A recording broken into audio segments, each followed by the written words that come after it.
시편 62편 1절로부터 12절까지 하나님의 말씀입니다. 시편 62편 1절로 12절의 말씀, 하나님의 말씀을 한 절씩 교독하시겠습니다. 나의 영혼이 잠잠히 하나님만 바라며 나의 구원이 그에게서 나오는도다.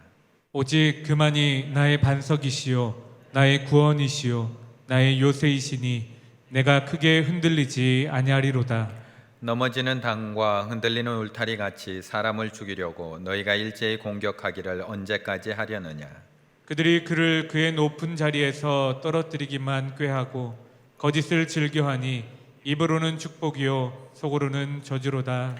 나의 영혼아 잠잠히 하나님만 바라라. 물은 나의 소망이 그로부터 나오는도다. 오직 그만이 나의 반석이시요 나의 구원이시요 나의 요새이시니 내가 흔들리지 아니하리로다. 나의 구원과 영광이 하나님께 있으며 내 힘의 반석과 피난처도 하나님께 있도다. 백성들아 시시로 그에 의지하고 그의 앞에 마음을 토하라. 하나님은 우리의 피난처시로다. 아 슬프도다. 사람은 입김이며 인생도 속임수이니 저울에 달면 그들은 입김보다 가벼우리로다. 포악을 의지하지 말며 탈취한 것으로 허망하여 지지 말며 재물이 늘어도 거기에 마음을 두지 말지어다. 하나님이 한두 번 하신 말씀을 내가 들었나니 권능은 하나님께 속하였다 하셨도다. 주여 인자함은 주께 속하오니 주께서 각 사람이 행한 대로 갚으심이니이다. 아멘. 며칠 사이에 강단이 환해졌습니다. 변화를 느끼셨나요? 얼굴이 환해졌습니다. 요즘 TV에 신박한 정리, 이런 TV 프로그램, 갑자기 집이 정리되고 막 샤랄라랄라라 이러면서 갑자기 문 탁 열면 이게 내 방이야 막 이러면서 눈물 흘리는, 며칠 사이에 강단이 너무 환해진 것 같습니다. 우리 연합여전대에서 또 사랑으로 섬겨주시고 그동안 헌신해서 이렇게 모아놓으신 또 귀한 예물로 하나님 앞에 드려주심으로 행인해서 또 이렇게 앞을 깨끗하게 이렇게 변화를 가질 수가 있었습니다. 주일날 한 번 더 주보를 통해서 광고하겠지만 또 이렇게 아름다운 변화를 또 함께 힘을 합쳐주신 우리 연합여전들께 감사를 드립니다. 아마 지금 가정에서 예배 드리는 분들은 도대체 뭐가 바뀌었다는 얘기지? 막 궁금하실 겁니다. 주일날 꼭 신청하고 오시기 바랍니다. 꼭 신청하고 오셔야지만 확인하실 수 있습니다. 오늘 이렇게 깨끗한 첫 번째 강단 제가 서야 되는데요, 오늘 우리 김병선 목사님께 이 영광을 넘겨드리려고 합니다. 깨끗하게 다시 새단장한 첫 번째 강단에서 부임 설교를 하시게 되었습니다. 우리 김병선 목사님 부임 설교하시는데요, 이 시간 더욱더 귀한 말씀 전해달라고 따뜻한 박수로 맞이하도록 하겠습니다.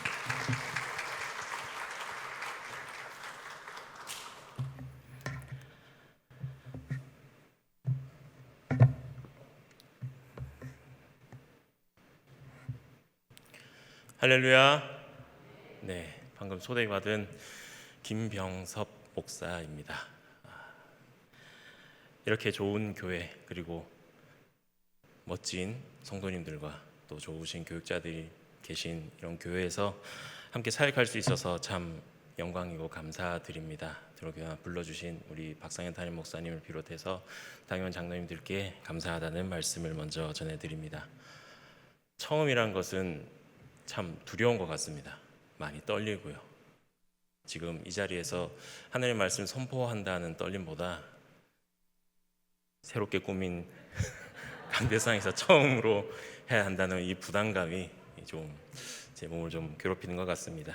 그런 의미에서 우리 옆에 분들과 함께 사랑 인사를 나눠보고 말씀 전하도록 하겠습니다. 옆에 계신 분들과 함께 마스크를 쓰신 채로 사랑하고 축복합니다 라면서 인사 나눠보겠습니다. 사랑하고 축복합니다. 오늘 읽은 본문의 말씀은 우리에게 너무나도 친숙한 시편의 말씀입니다. 아마도 CCM 가수로 너무나도 유명하신 송정미 사모님께서 오직 주만이라는 찬양곡에 이 시편의 가사를 넣어서 우리에게 너무나 많이 은혜를 끼쳤기 때문일 것입니다. 그런데 이 찬양을 듣고 있으면 참 은혜가 되고 감동이 찾아오고 참 아름답다, 참 은혜롭다라는 생각을 하게 되는데, 과연 이 시편의 배경을 살펴본다면 우리가 그렇게 잔잔하게 또 감동이 되도록 은혜롭고 아름답게 부를 수 있을지는 한번 생각해 볼 문제라고 판단됩니다. 오늘 이 시간 우리는 이 말씀 속에서 과연 이 시편의 화자가 어떤 마음으로 이 시편을 썼는지 이야기를 나눠보려고 합니다.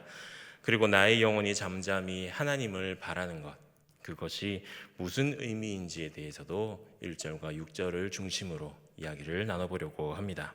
먼저 1절 말씀을 함께 봉독하도록 하겠습니다. 나의 영혼이 잠잠히 하나님만 바라며 나의 구원이 그에게서 나오는도다. 아멘.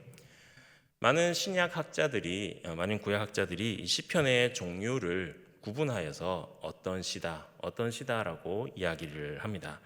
오늘 읽은 시편 62편은 이 학자들이 비탄시라는 이름을 분류를 하였습니다. 비탄이라는 뜻을 사전에서 찾아본다면 몹시 슬퍼하면서 탄식하다라는 뜻을 가지고 있습니다.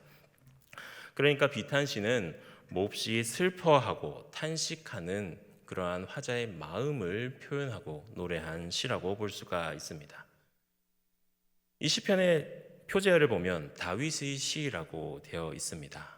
그 말은 이 시를 다윗이 썼다는 뜻이겠죠. 다윗은 살아생전에 참 많은 시를 작성하였습니다.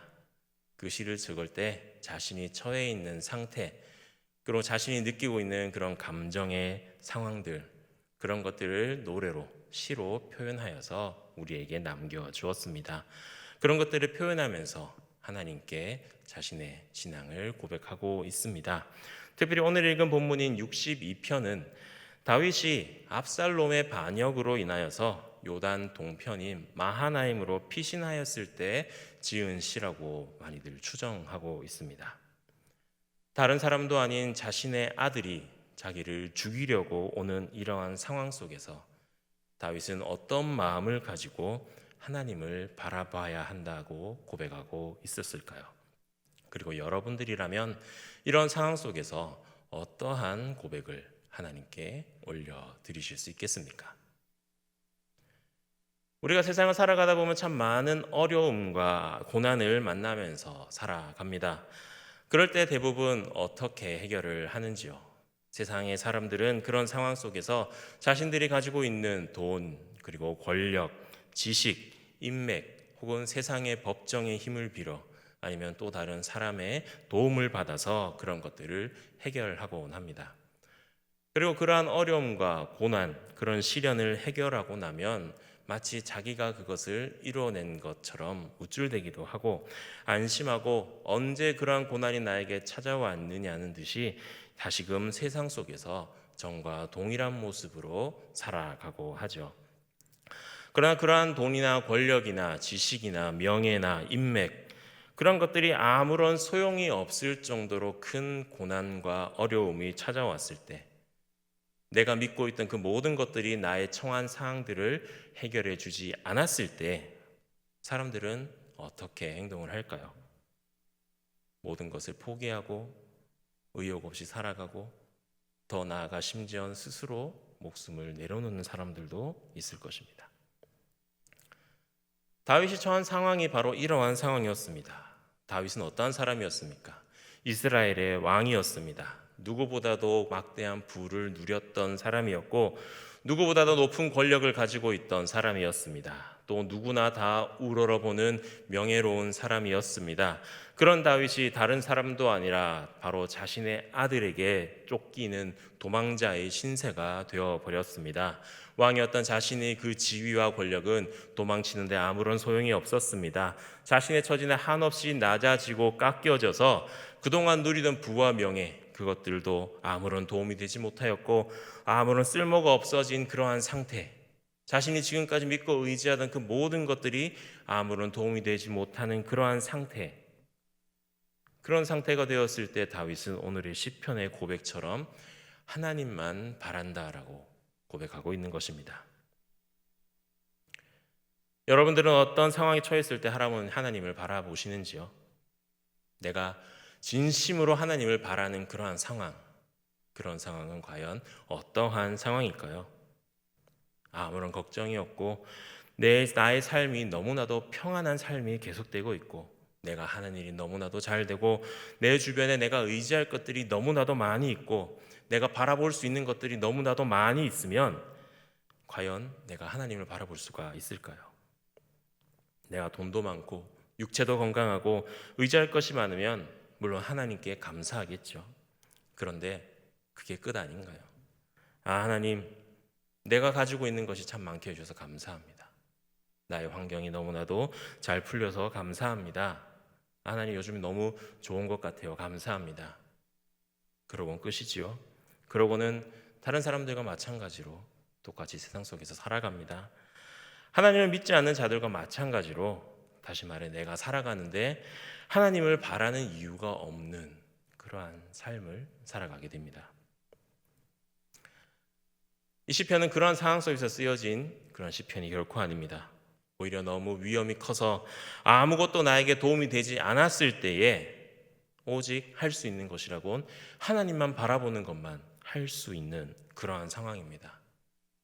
그러한 상황 속에서 하나는 잠잠히 하나님만 바라야 된다라고 고백하는 것이죠.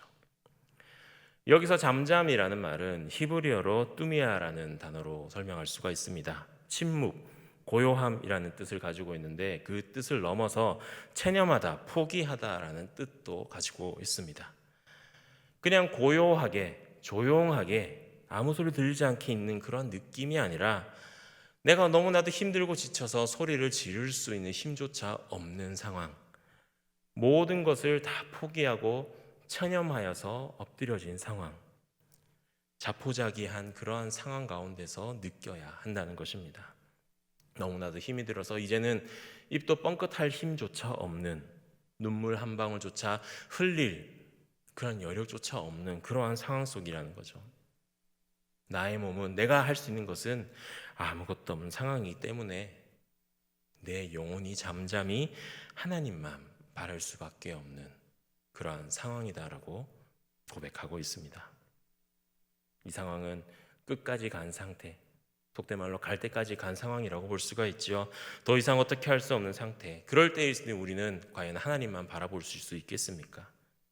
과연 우리는 그러한 어려움과 고난 속에서 모든 것을 다 체념하고 내려놓고 포기한 상태로 하나님만 바라보고 있을 수가 있는지, 오늘 본문은 우리에게 질문을 던져주고 있습니다. 하나님을 믿지 않는 사람들이 이야기합니다. 예수 잘 믿고 교회 다니면 뭐가 좋은데? 돈이 나오냐? 사업이 잘 되냐? 자녀들이 잘 되냐? 자식들이 성공하나? 참 인간적인 모습으로 살펴본다면은 좀 하나님께 따지고 싶은 부분도 있습니다.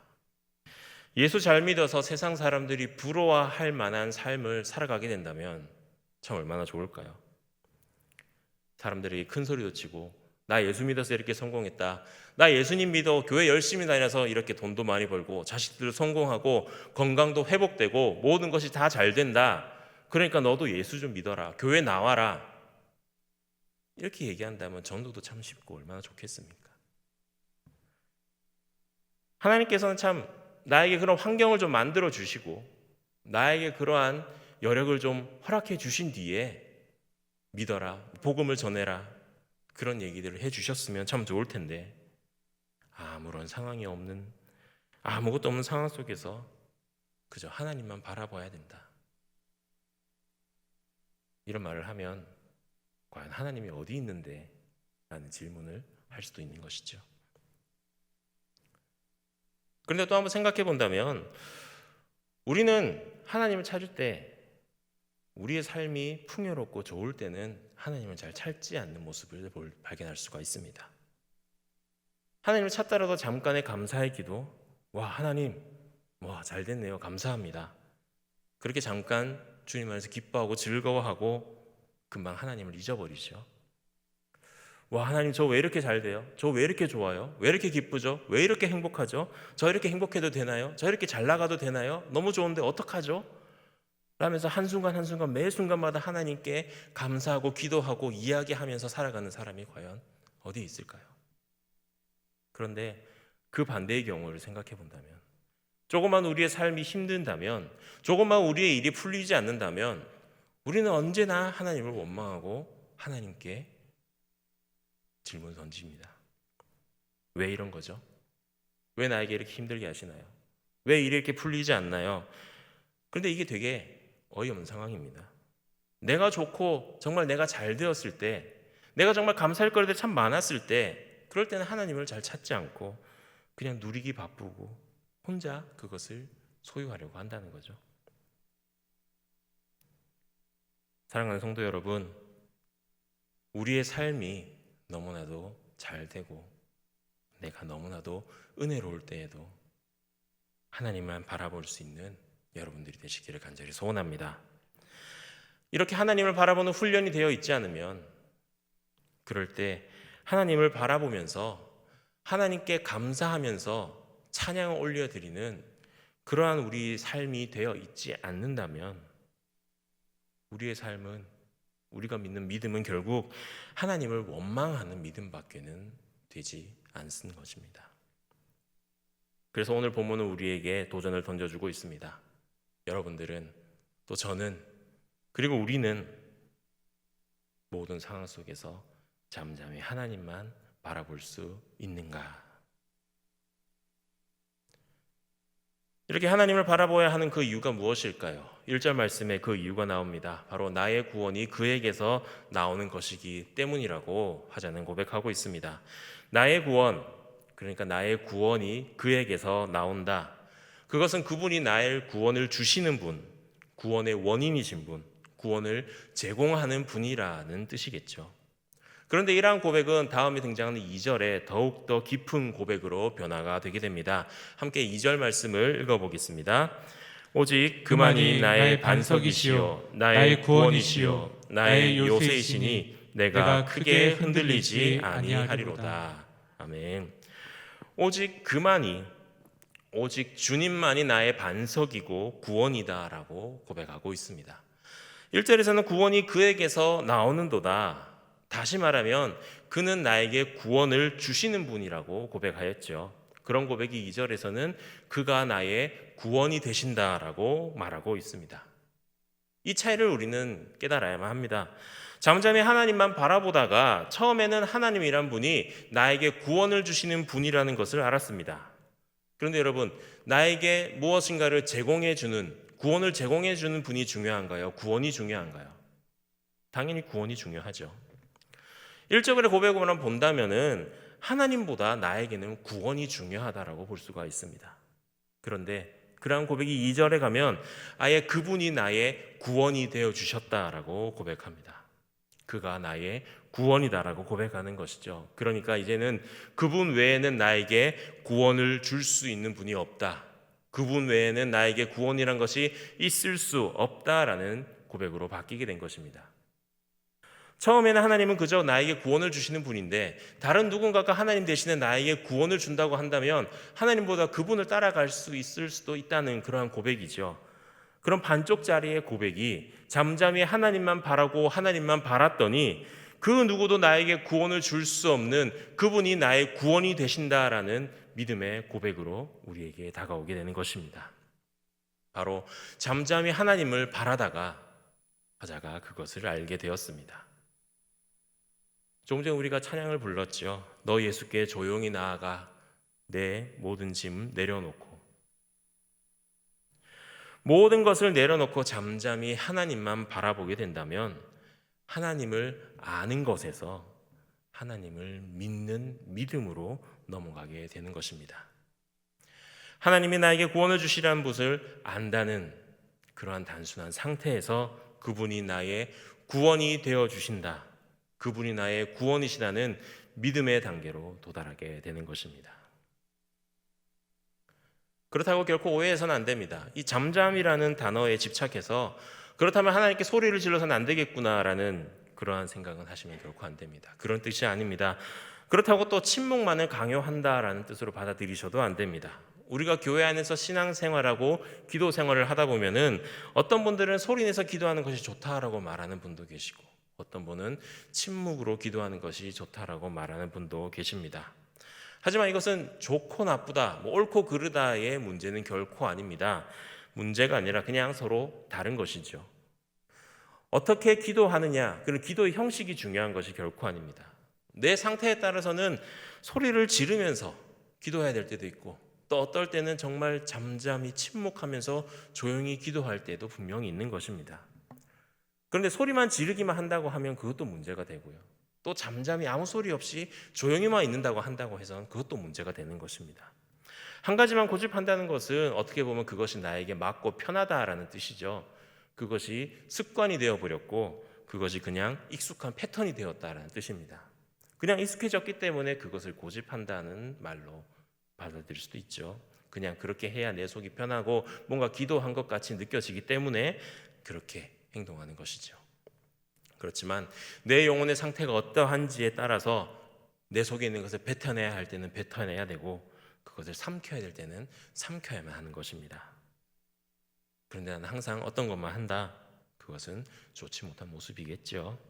그래서 우리는 함께 모여서 기도하면서 서로의 기도의 모습을 보고 기도하는 것을 배울 필요도 있습니다. 그리고 또 다른 사람이 기도하는 것을 배려할 줄도 아는 그런 모습도 가지고 있어야 합니다. 그런 형식보다 무엇보다 중요한 것은 그 기도하는 사람의 마음이 과연 어디를 향해 있는가가 중요하죠. 나의 구원이신 하나님을 향해 그 마음이 있어야 한다는 사실을 꼭 기억하시길 바랍니다. 하나님 앞에 나아가서 기도하는 것은 다윗이 노래하였던 것처럼 나의 구원이신 하나님을 내가 가진 모든 것을 내려놓고 포기하고 체념한 채로 간절한 마음으로 잠잠히 바라보아야만 하는 것입니다. 원하기는 그러한 하나님을 향한 간절한 마음이 우리 마음속에 가득 넘쳐서 온전히 내가 가진 것을 하나님 앞에 내려놓고 잠잠히 하나님만 바라볼 수 있는 저와 여러분들이 되시기를 간절히 소원합니다. 2절과 6절 말씀에 공통적으로 이렇게 이야기를 하고 있습니다. 오직 그만이 나의 반석이시고 나의 구원이시고 요새이시다. 시편의 화자가 자신이 아는 하나님이 어떤 분이신지를 고백하고 있는 것입니다. 다시 말해서 시편 화자 스스로가 자신이 하나님을 아는 그러한 지식을 이야기하고 있는 것이죠. 결국 기도란 것은 하나님을 아는 지식을 고백하는 것입니다. 하나님이 어떤 분이신지 아는 것이 무엇보다 중요하다는 뜻이죠. 어떤 목사님들은 시편에 하나님을 아는 지식이 거의 대부분 들어있다라고 이야기를 합니다. 하나님이 어떤 분이신지 말해주는 구절들이 하나님은 이런 분이다라고 이야기해내는 구절들이 시편에는 너무나도 많이 등장한다는 것이죠. 왜 그럴까요? 바로 시편이 하나님께 올려드리는 기도이기 때문입니다. 형식적으로는 음악이고 시라고 구분할 수가 있지만 결국 시편은 하나님께 올려드리는 기도라고 볼 수가 있죠. 기도의 문제는, 기도라는 것은 문제에 집중하는 것이 결코 아닙니다. 내가 지금 어떤 상황이고 저 사람이 지금 나를 어떻게 했고 우리가 처한 상황이 어떻다고 이야기하는 것이 중요한 것이 아니라 기도에 중요한 것은 하나님이 나에게는 어떤 분이시다라는 고백이 중요합니다. 하나님은 이런 분이시기 때문에 내가 이런 하나님을 믿습니다. 그래서 하나님께 기도합니다. 하나님은 이런 분이시니까 하나님 저 좀 도와주세요. 하나님이 인도하시고 하나님이 해결해 주실 줄 믿습니다. 이렇게 고백하는 것이 바로 기도인 것입니다.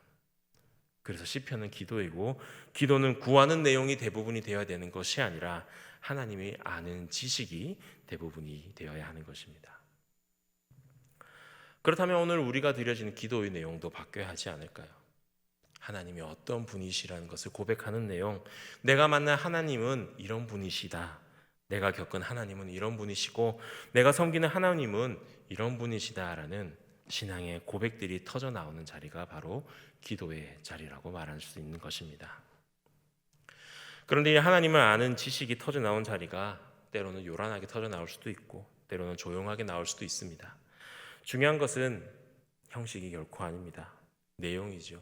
그 내용이 과연 내 문제에 매달려서 아픔을 토로하고 내 상황을 하나님께 아뢰기만 하는 것으로 끝나는 것인가? 아니면 그것을 뛰어넘어서 하나님은 어떤 분이신지를 고백하고 하나님이 어떤 분이신지를 알아가고 선포하면서 나의 상황 가운데로 기도로 나아가는 것인가가 매우 중요한 것입니다. 그래서 시편을 읽다 보면 기도를 배우는데 굉장한 도움이 됩니다. 그리고 하나님을 인지하는 데에 매우 중요한 책이 바로 시편이라고 말할 수 있습니다. 하나님을 아는 지식이 점점 커져가는 그러한 책이죠. 시편을 읽으면서 우리의 신앙생활 그리고 우리의 기도 생활을 점검해 보아야 할 필요가 있습니다. 마치 악기를 조율하는 것을 한번 생각해 보십시오. 바이올린을 조율하고 첼로를 조율하고 피아노를 조율하고 만약 조율되지 않은 악기로 음악을 연주하게 된다면 그 소리가 과연 어떠할까요? 아름다운 소리, 음악은커녕 시끄러운 소음이 우리에게 들려지게 되겠죠. 오늘 말씀과 시편의 고백들을 통해서 과연 나의 기도는 하나님을 잠잠히 바라보는 기도인가? 내 기도는 주님만이 나의 반석이 되시고 구원이시고 요새시라는 고백이 담겨져 있는가? 그래서 내가 크게 흔들리지 않으면서 기도드릴 수 있는 바탕이 되어 있는가를 돌아볼 수 있어야 합니다. 원하기는 이런 하나님의 말씀을 통해서 신앙의 모습을 점검하여서 날마다 귀한 믿음의 고백을 올려드릴 수 있는 저와 여러분들이 되시기를 간절히 소원합니다. 3절과 4절에서는 화자가 왜 이렇게 힘든지, 내가 왜 이렇게 힘든지에 대해서 이유가 나옵니다. 3절과 4절 말씀을 함께 봉독하겠습니다. 넘어지는 담과 흔들리는 울타리 같이 사람을 죽이려고 너희가 일제히 공격하기를 언제까지 하려느냐? 그들이 그를 그의 높은 자리에서 떨어뜨리기만 꾀하고 거짓을 즐겨하니 입으로는 축복이요 속으로는 저주로다. 아멘. 화자를 흔드는, 나를 흔드는 주변의 사람들이 등장합니다. 이러한 사람들이 나를 흔들고 있기 때문에 앞서 1절과 2절의 기도가 나오게 되는 것이죠. 너무 힘들고 어렵고 남이 나를 죽이려고 하니까 내가 흔들리지 아니하리로다 라고 기도하는 것입니다. 이런 요란한 상황 속에 있기 때문에 내가 잠잠히 하나님만 바라보겠다라고 기도합니다. 그런데 현실은 그렇게 평탄하지가 않습니다. 만만하지가 않습니다. 이러한 상황 가운데서 내 마음은, 내 영혼은 잠잠히 하나님을 바라봐야 한다라고 이야기하고 있습니다. 5절과 6절 말씀을 계속해서 읽어보도록 하겠습니다. 나의 영혼아 잠잠히 하나님만 바라라. 무릇 나의 소망이 그로부터 나오는도다. 오직 그만이 나의 반석이시요 나의 구원이시요 나의 요새이시니 내가 흔들리지 아니하리로다. 아멘. 5절과 6절에는 1절과 2절의 기도가 반복해서 나옵니다. 그런데 완전하게 똑같이 나오지는 않습니다. 1절에서는 구원이 그에게서 나왔는데 5절은 소망을 구하고 있습니다. 하나님은 나를 구원해 주시는 분이신데, 나의 구원이 되어 주시는 분이신데, 구원받는 자가 얻을 것이 무엇인가? 구원받는 증거가 무엇인가? 그것이 바로 소망이라고 이야기하고 있습니다. 내가 하나님께 구원을 받았는데 소망이 없다고 말한다. 나는 구원받았는데 왜 나에게는 소망이 없을까? 왜 미래에 대한 기대가 없을까? 왜 하나님의 행하신 일들을 믿음으로 바라보지 못하고 있을까? 라는 생각이 든다면 우리의 신앙을 한번 점검해 봐야 합니다. 나의 신앙을 말씀의 기준으로 조율해야만 합니다. 신앙은 결코 제자리에 머물러 있지 않습니다. 그렇기 때문에 끊임없이 자기 자신을 점검해야 하는 것입니다. 나를 점검하는 것입니다. 나를 점검해서 내가 지금 구원의 소망이 있는가? 내가 구원받은 자로서 살아가고 있는가? 미래에 대한 온전한 소망이 있는가를 자기 자신을 돌아보면서 점검해 나아가야 하는 것입니다. 그리고 2절과 6절에서도 차이가 있습니다. 2절에서는 크게라는 말이 더해져 있죠. 크게 흔들리지 아니하리라. 내가 흔들리더라도 결코 크게는 흔들리지 않겠다라는 고백, 그런 고백이 6절에는 내가 흔들리지 아니다라는 고백으로 바뀝니다. 작든 크든지 조금도 흔들리지 않겠다라는 미래의 소망을 이야기하는 것이죠. 결국 구원받기 전에는 그저 흔들리더라도 나는 크게는 흔들리지 않겠다, 크게는 흔들리지 않으면 좋겠다라는 그러한 마음이었다면, 구원받은 이후에는, 소망을 가진 이후에는 나는 어떠한 고난에도 결코 흔들리지 않겠습니다. 나는 나의 잠잠히 드리는 기도를 하나님 앞에 드리면서 하나님만 바라보면서 나아가겠습니다 라며 고백하는 기도를 올려드리는 것이죠. 우리의 현실은 모르긴 해도 오늘 본문의 3절과 4절의 상황과 크게 차이가 없을 것입니다. 남들이 나를 흔들고 세상이 나를 공격하고 나를 못 살게 구는 그러한 상황 속에서 그럴 때일수록 우리는 1절과 2절에서 화자가 올려드렸던, 그리고 5절과 6절에서 고백했던 그러한 마음의 기도가 필요한 것입니다. 구조적으로 살펴본다면 참 은혜로운 것을 발견할 수가 있습니다. 우리의 상황인 3절과 4절을 중심으로 앞에 1절과 2절의 기도, 그리고 뒤에 5절과 6절의 기도가 배치하고 감싸는 그러한 구성을 보여주고 있죠. 내 현실이 가운데 있다면 내 현실 앞에 하나님을 바라는, 나의 상황을, 구원을 구하는 그러한 기도, 크게 흔들리지 않기를 바라는 그러한 기도가 되어 있고, 그 나의 뒤에는 하나님의 소망을 바라는 기도, 결코 흔들리지 않고 하나님만 잠잠히 바라겠다라는 그러한 믿음의 기도가 우리의 상황을 둘러싸고 있는 것입니다. 오늘의 시편은 우리에게 기도하지 않으면은 결코 세상에서 견딜 수 없다는 것을 이야기해 주고 있습니다. 하나님 앞에 기도하지 않으면 우리가 처한 이 현실을 이겨내고 그것을 승리하면서 살아갈 수 없음을 말해주고 있습니다. 이런 상황 속에서 우리를 감싸고 있는 그 기도, 이 기도가 오직 현실을 이길 수 있는 유일한 길이라는 것을 말해주고 있습니다. 오늘도, 그리고 내일도, 앞으로 우리는 하루하루를 계속해서 살아나갈 것입니다. 그런 삶 가운데서 우리가 처해 있는, 우리를 다가오는, 우리를 위협하는 그런 어려움과 고통 속에서 현실을 이겨내는 것은 너무나도 힘든 일입니다. 그렇기 때문에 우리에게 그 현실을 이길 수 있는 길이 오직 기도밖에 없음을 기억하시기 바랍니다. 코로나로 인하여서, 그리고 우리가 겪고 있는 여러 가지 문제들로 인하여서 개인적으로 아니면 대외적으로 참 우리가 처한 상황이 쉽지 않은 상황입니다. 이런 어려운 상황 가운데서도 하나님을 잠잠히 구하면서 기도하는 자가 되어서 오늘도 내가 잠잠히 기도하는 가운데 하나님의 놀라운 역사하심을 볼 수 있는 성도 여러분들이 되시기를 간절히 소원합니다. 하나님, 저를 구원의 길로 인도하여 주시고 기도의 길로 인도하여 주시고 하나님의 구원과 소망으로 나타나게 하여 주셔서 결코 흔들리지 않는 믿음, 하나님을 향하여서 묵묵히 잠잠히 기도할 수 있며 걸어갈 수 있는 믿음, 그러한 믿음의 삶을 살아가게 하여 주시옵소서라고 기도할 때 반드시 우리에게 오늘 말씀, 오늘 다윗에게 주신 그 은혜의 말씀을 허락하실 줄을 믿습니다. 사랑하는 충일교회 성도 여러분, 원하기는 하나님을 잠잠히 바라보는 여러분들이 되시기를 바랍니다. 그래서 하나님을 아는 그러한 삶에서 하나님이 구원이심을 고백하는 그런 믿음의 백성들이 되시기를 바랍니다. 그래야 해서 어떤 어려움 속에서도 결코 크게 흔들리지 않고 하나님을 향해 묵묵히 한 걸음 한 걸음 걸어가실 수 있는 믿음의 성도들이 되시기를 간절히 소원합니다. 함께 기도드리겠습니다.